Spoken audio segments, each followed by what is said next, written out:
So, Nana, this interview means so much to me that I wrote out some thoughts that I wanted to share with you before we start. So, hi, Nana. I'm interviewing you today on a time period in your life that I found to be the most interesting to me. First of all, I always love talking to you, and you are such a big inspiration in my life. I hope you are feeling better, and I'm so thankful that you were able to talk to me today. I'm very fortunate that my 96-year-old great grandmother is able to speak to me about a time period that most of my classmates are not going to be talking about, and I'm going to definitely learn something new about our family history, which is a bonus to me. I certainly will be keeping this interview so that I can show everyone how unbelievable my great grandma is and how amazing it was that she survived all these awful times in her life. Today, I wanted to talk to you about your remembrances of the aftermath of the stock market crash and the Great Depression, going all the way back to the 1930s. My first question I wanted to start off by asking is, the stock market crash took place on Thursday, October 24th, 1929. Do you remember your parents talking about that day specifically? No, I do not, and I will tell you that my family owned no stock. We were just not in the stock market. I don't know that anybody ever thought about the stock market. People were busy in our family. The profession was teaching and law. Those are the two professions that really mark our family through the generations. What kind of teacher was your father Well, or my whatever? father taught math in high school, and his field was trigonometry. At Oh, the same time, he was a Judaic scholar, so that he had gone through Gratz College, which is uh, a college level Jewish education, and he had gone to law school at night, graduating during the time he was at law school. He was working. And when you talk about the crash, people who suffered the most were those who had weekly jobs or hourly wage jobs, manufacturing, ordinary jobs in stores and everywhere. We never had that problem. We never really suffered because my family were teachers.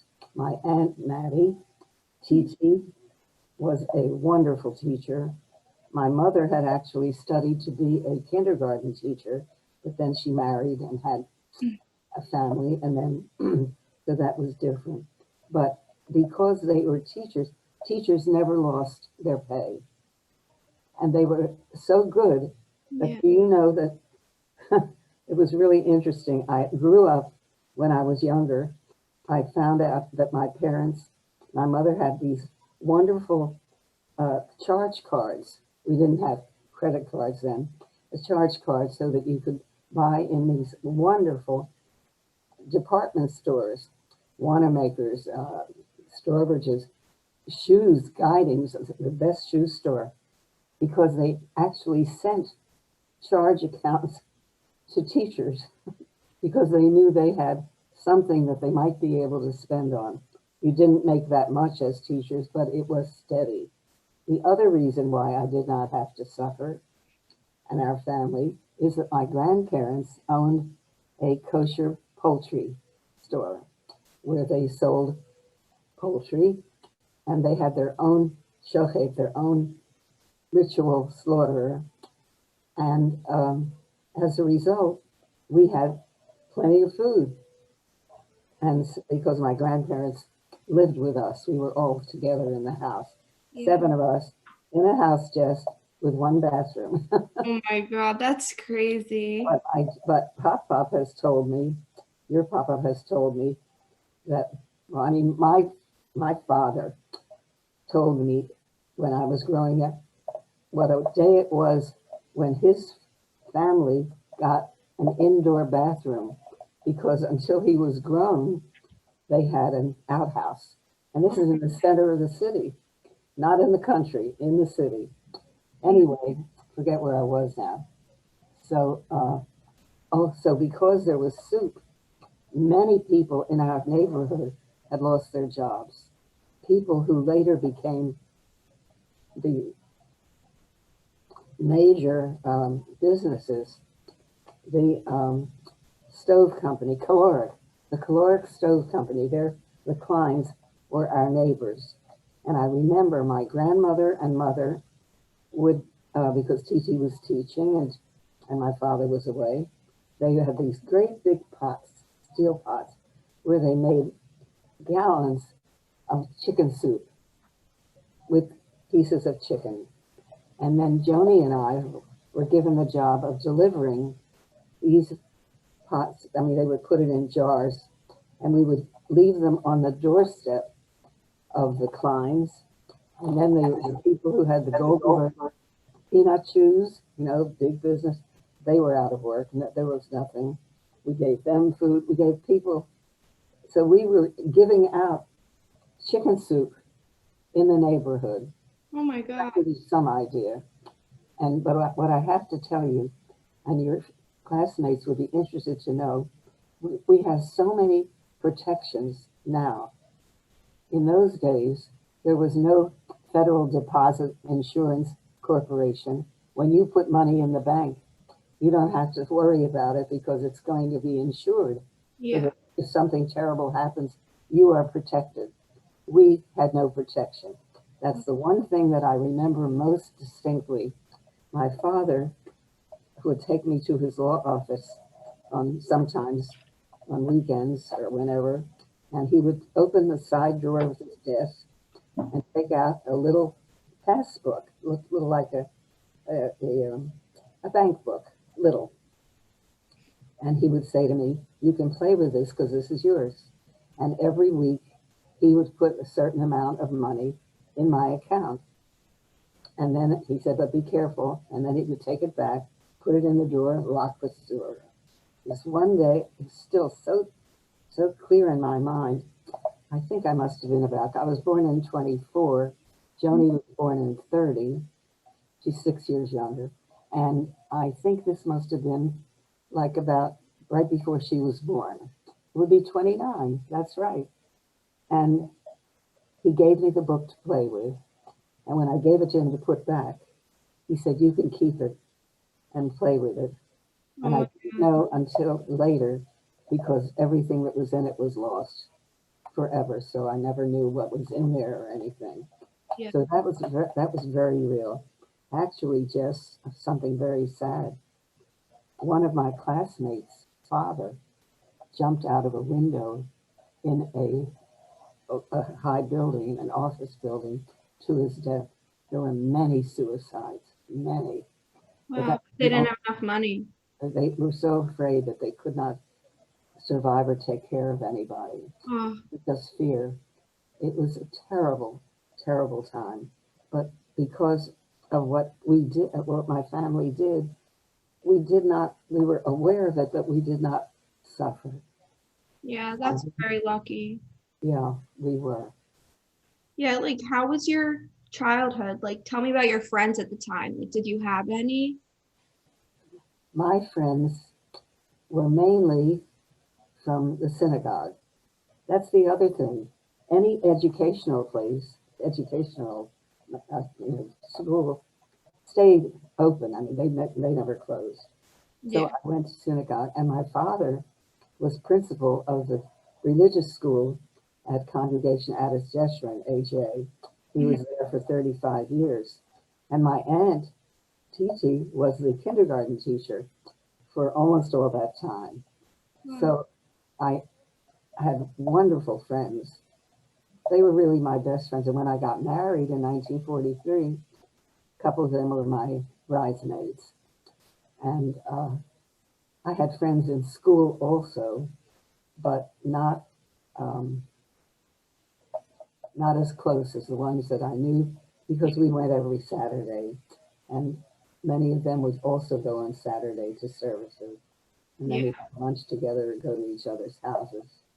It's very similar to like nowadays. I feel like my closest friends are like my camp friends that I go to Camp Ramal with. And it's very similar like that. It's very interesting. I agree. Yeah, well, you share so much. Yeah. I had a sad story when I was in second grade. Hmm. So that would have been when I was 6. So like 31, 32, something. Uh, there was a little school about a block and a half away from my elementary school that was a what they then called a Negro school. And one day, at the beginning of second grade, the teacher said, when you go home at lunch, because we went home at lunch, uh, you can have the rest of the day off. We're going to be having some new students join us and want to give them a chance to get accustomed. And so what happened was they closed that color school and brought those students into our elementary school. Wow. And I came in on to remember I had never seen anybody in Yeah. my life. Maybe we had had help at home, from time to time, but never knew any children. Anyway, I came into class, and they were in different grades. And in our class, we had 2 girls. And for some, I just fell in love with this one girl. I loved the way she looked. I never seen anybody look like that. She was sweet, and anyway, we became very dear friends.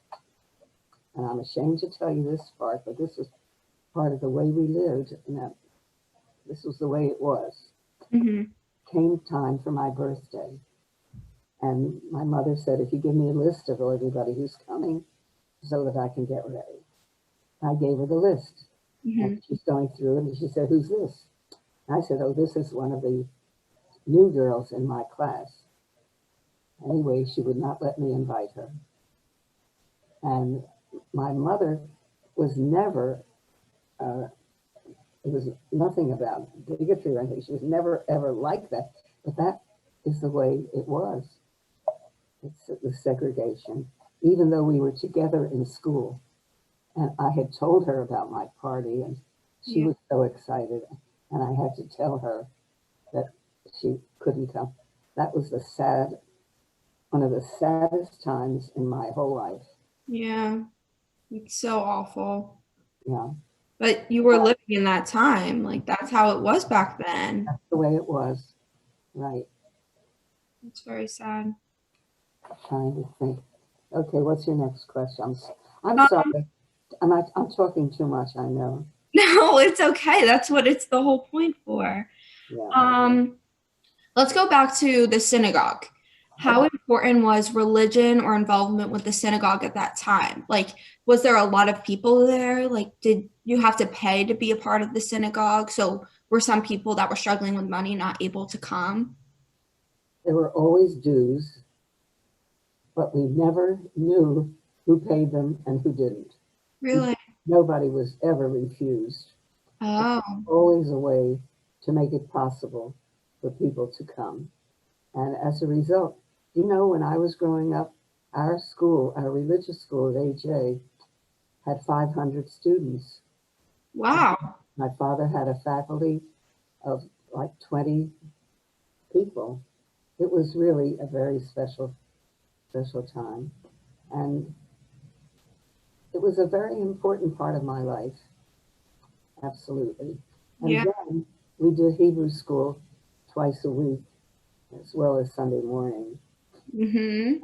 And, yeah, so is that what you wanted to know? Yeah. So you were there a lot A lot. especially because your dad was the president, right? Principal Principal. of the Wow. school. Um, did you go to a public school? I went to public school all through my high school. It was the Philadelphia High School for Girls, Mhm. which had a reputation tremendous. Some of the teachers I had there were, I felt were much better than some of the professors that I had in college. Really? Yeah, I just loved that school. I went to Bryn Mawr College. Yeah. When I entered Bryn Mawr, and we had during orientation, and this was in 1940, the president of the college was describing a profile of the incoming class. And Mhm. he said, I'll never forget, 85% of you prepared at independent schools. I am including in that number those of you who prepared at the Philadelphia High School for Girls. Wow. It was a total academic school. Most high schools offered commercial, Yeah. and so I've always been very, very proud of Girls High. Yeah. It's Actually, I taught in you after really? I did. As a matter of fact, the only yearbook where my picture is in as a member of the faculty was the Girls High graduation in 1947 when my sister was a graduate. So in Joni's yearbook, my picture is in there as a member of the faculty. That's crazy. So going back to like when you were younger, right when maybe when you were 6, who was living in your house? I don't know if you mentioned all of them. My mother, my father, my aunt, my sister when she was born, and my mother's mother and father, Wow. brother and papa. There was, like I said to you, there were 7 of us, and we lived in a row house, really a beautiful row house with 4 bedrooms, and it was one of those where you come in the front door and you can look all the way through. There was a sun porch, a living room, a dining room, a breakfast room, which was Wow. like half the size of the dining room, and then the kitchen. Yeah, At that time, that's a very nice place to live. it was. It was very nice. Was it right like out of Philly? Like where was it located?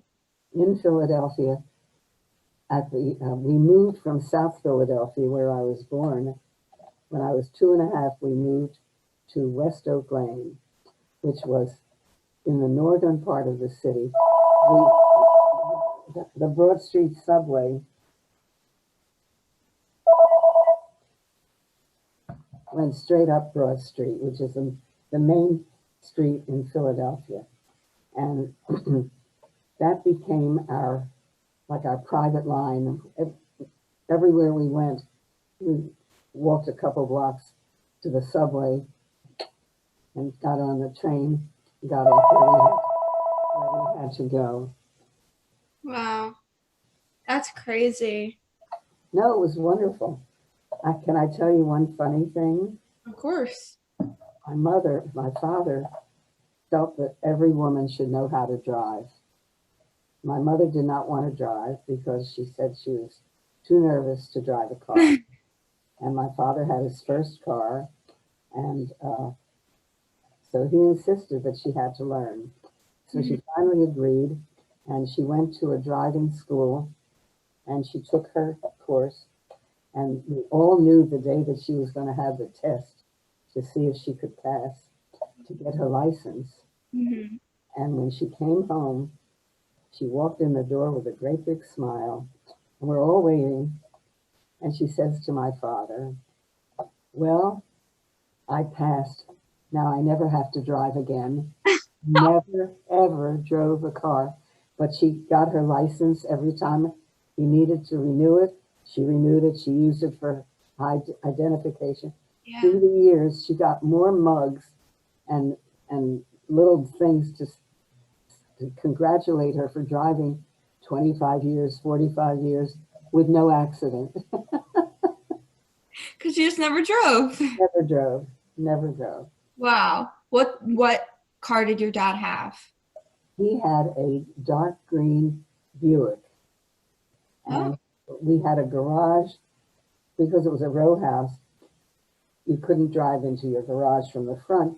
You had to go around to the corner, drive into I call it an alley, but it wasn't an alley. It had the back parts of the next street and yeah. then the back of us. So you drove in there, and the garage was under the house. Wow. Was your house like an apartment or was it a true house? A true house. Oh, 2 You, stories in the basement. did you have like a backyard? No, we had a just the drive-through where cars could come. As a matter of fact, Joni and I were never allowed to go out the back door. We could only go out the front door. Really? And I was a terrible big sister because we shared a bedroom.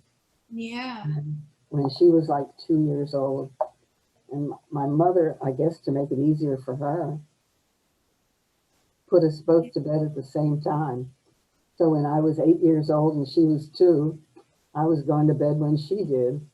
So I guess I resented it. I don't remember, but I used to say to her, I know what I'm going to do.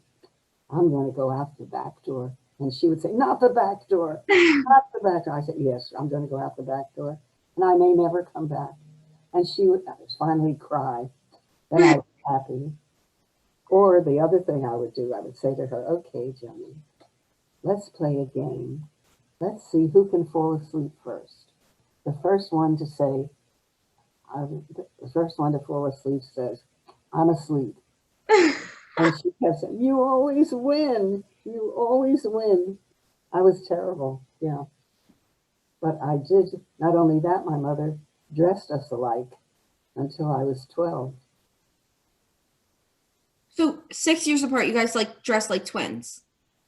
Well, not, yeah, I guess we never looked like twins because there was a big difference. But But we you had, wore the same clothes. yes.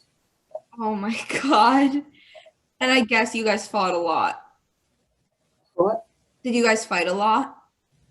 We didn't fight, but I didn't like the idea that whenever I was going to visit a friend, or if I was going to cross the street to friends who lived right across the street, my mother would say, take Joan with you, you know.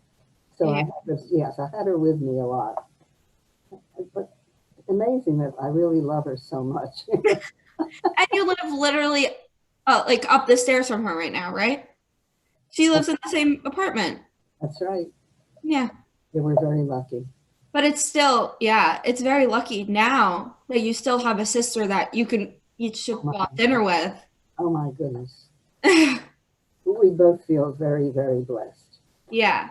She now has her first great grandchild, which of course I have, thank God, 14. Yeah. Anyway, you are the oldest. I am the oldest. And I tell so many people, my oldest great grandchild is in high school. And they say, no, yeah, believe it or not, she's not. I Yeah. can hardly believe it. Jess, let me tell you something about money back in the days when it was really difficult. Hmm. I've been told by uh, many people uh, that you can tell the value of a dollar by the price of a loaf of bread. When I was growing up, a loaf of bread was 10 cents. Okay. And a newspaper, in Philadelphia then we had 3 newspapers, morning paper, afternoon paper, evening paper. And the paper was 1 cent. I remember sitting outside. We had a little porch in front of our house. And I was sitting with my father and mother, and it was my job to go to the corner for the afternoon paper. There Hmm. was a little stand there that they had, a little one. And I remember saying to my father, Daddy, do you want me to go get the paper now? And he said, oh, sweetheart, I meant to tell you, we won't be taking that paper anymore. I said, why? He said, well, it went up to 2 cents. Wow. But 2 cents, now a loaf of plain white bread is close to $3. Yeah. Figure that. Amazing. That is. But I bet that the expense was so much lower. Like the amount of money that people had was lower at that time, right? Yeah. But the value, the purchase value of a dollar was proportionately about the same. Oh, Just that the dollar, I remember the Second World War. Harvey would say to me, his dream was in his life to have a yearly income of $10,000 wow. and to own a house that cost $10,000.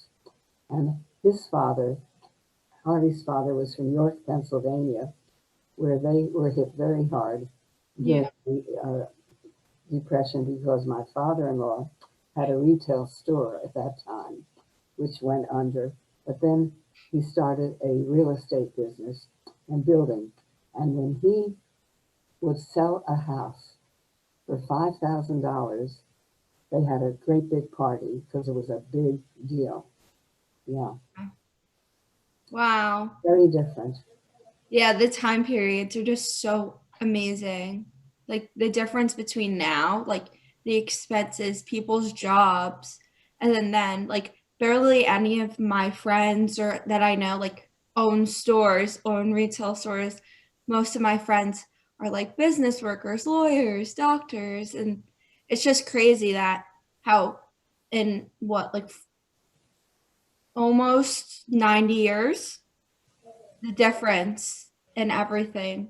Right. But and you saw it the biggest out of everyone, which is just the most incredible. Like the amount of life that you've had going Here's, back so far. I was in San Francisco. Well, my college years were exactly the years of the Second World War. Mm, I entered in the fall of 41 and I graduated in the May of 45. yeah. And unbelievable. So that I remember the war so well. And I actually became engaged and got married in my sophomore year. I was 18 years old. And, and Harvey was finally sent, he was a naval officer and he was sent to an escort aircraft carrier in the Pacific. We saw a lot of action. Yeah. And after the ship was hit, and I went out to California, the ship came back to go into dry dock to be repaired and then shipped right out again. Um, I was there in 1944 when the United Nations, when President Roosevelt died. So Yeah. I was in the city and I was able to see, I mean, this is in California. You would have, well, it was like we lost a father. Everybody felt that how could you go on? And still Yeah. the war is on. It was very, very difficult time, you know. So go on, you ask. Yeah. Like do you do you remember your parents talking about these like President Hoover or President Roosevelt at that time? Like what did they do to like change the country after the Depression or even during? We were always very interested in what was going on in the world, and especially what was going on in the Jewish world. My mother was a very, very active Hadassah member. That's the Women's Zionist Organization. Yeah. My dad was always involved in Jewish things. He was a very active member of the B'nai, which was a male, uh, which still exists. And I remember when I was in junior high in 1932, right, not 32, it had to be, 36. maybe that was when I must have been talking about it when I was in elementary school, because my grandfather, Tubis, my mother's father, I found out voted for Hoover. And I remember, I didn't know much in those days, but I thought, oh, that was terrible. I Hmm. didn't like that idea. And then my whole family uh, was Democrat. the whole time. I don't remember anybody in our family until, many, many years later. Just, it was, we were Democrats. That was it. And you still are. I am definitely, yes. And I And was, our family is still. yeah. And oh, this was such a happy week. I feel so, I don't know what Dr. Fauci said. He's liberated. I feel we're all liberated. Yeah. It's going to be rough. There's so much to do. But Oh no. thank God he's gone. Yeah. Anyway, so what's next? I'm trying to think. I made some notes. Wrote about teachers, department stores with accounts, newspapers, FDIC. So, and of course, we never had Social Security or anything like that. So people were on their own. Yeah. There were, the unions were not, people were not able to organize and argue for their own benefits. Yeah. Very, very different. Very different. Yeah, like the labor movements and everything that took Right. place before. Exactly. Mm-hmm. I am very, very fortunate that I am able to look at all this from this vantage point. And the thrill to me, Jess, is that I'm still able to do it. Yeah. But yeah, there's just so many things.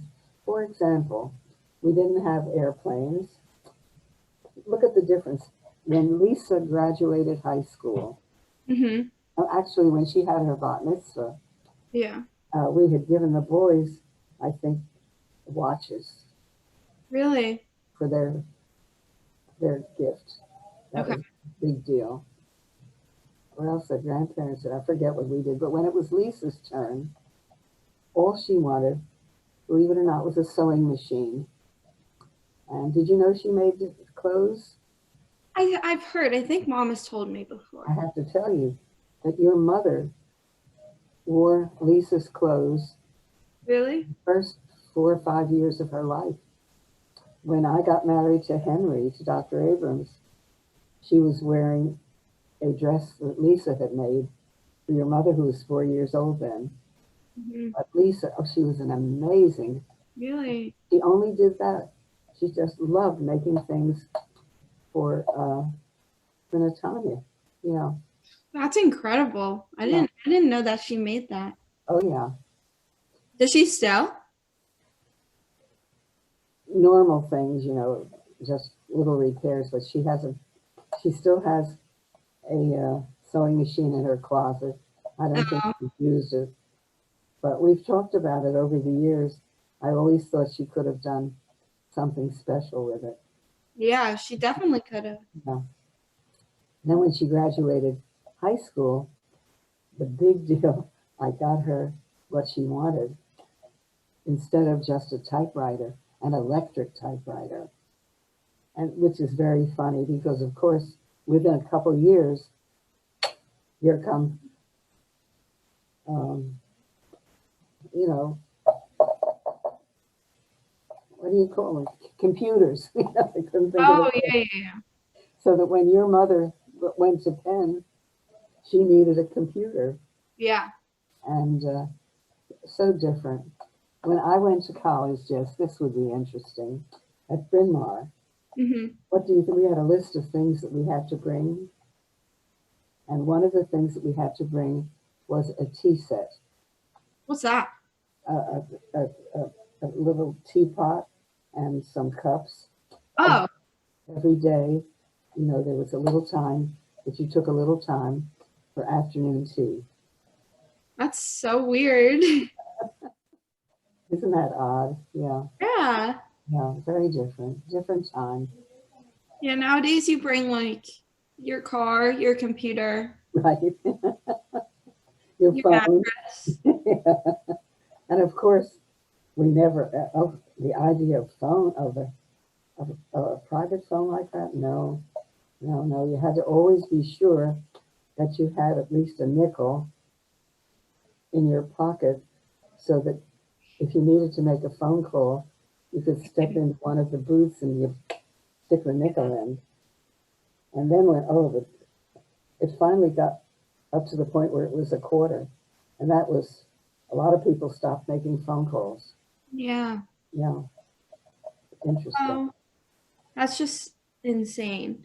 We actually are out of time, which is, it's so incredible how this really made my day, I have to say. Like, I absolutely love history. Like, my favorite thing to do is to learn about our history, to learn about who fought in the wars, how our, like, I never actually heard your side of the story from the stock market crash. Graham was telling me about like her mom's, but not any, I don't think Pop Up has told me anything, which is now like made my day. I'm gonna save this. I'm gonna show my kids. Like, I just love this. And to show that you had COVID like 2 weeks ago, just pretty insane. But you can stand, Yeah, you could sit here for 30 minutes and but still I'm talk. still being treated for the pneumonia, Oh, yeah. which developed, which is why I went to the hospital. But Hmm. as a matter of fact, I have a nurse coming in about another hour. But I keep saying, just, I am so grateful that I was able to weather this.